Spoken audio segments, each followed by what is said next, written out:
The war just reached Egypt for the first time. A drone struck a U.S.-owned liquefied natural gas vessel at the Mediterranean port of Damietta, setting off a fire that spread to a second ship. Egypt's cabinet says no group has claimed responsibility, though Iranian state television had named Damietta as a retaliation target just 2 days earlier. The port sits 33 miles from the northern entrance to the Suez Canal, one of the last safe export routes left in the region.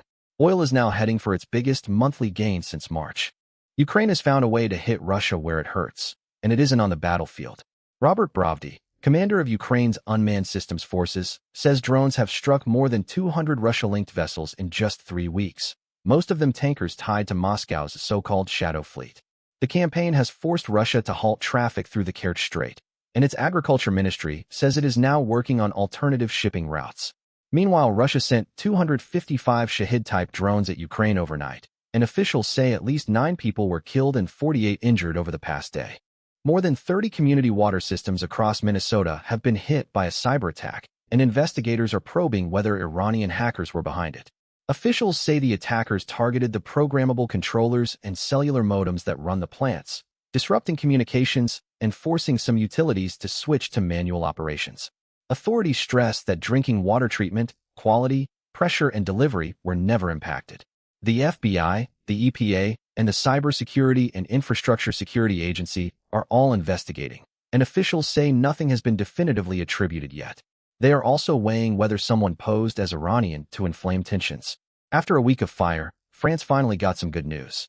84,000 evacuees near Bordeaux were allowed to return home Thursday, with Gironde Prefect Sophie Brocas calling it the first somewhat optimistic day.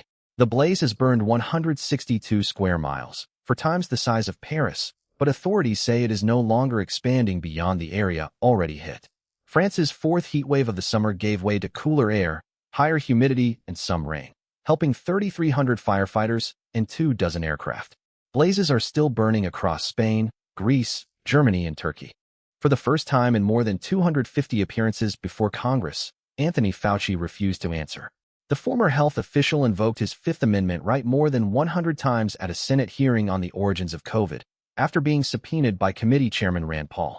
Fauci says his lawyers advised it because Paul was trying to build a criminal case rather than conduct real oversight, and he called Paul, quote, unhinged. Paul says the committee will now vote on a contempt resolution. Fauci received a preemptive pardon from President Biden back in 2025. A mural found more than 2 decades ago just gave up a 2,000-year-old secret.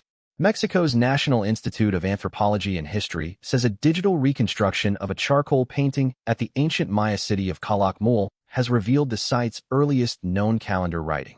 The mural dates to somewhere between 400 and 200 BC and shows the mythical hero June Ajah hunting a creature in the water alongside a day sign from the 260-day ritual calendar. Researchers used photogrammetry and digital modeling to recover what the naked eye had missed. Thanks for watching.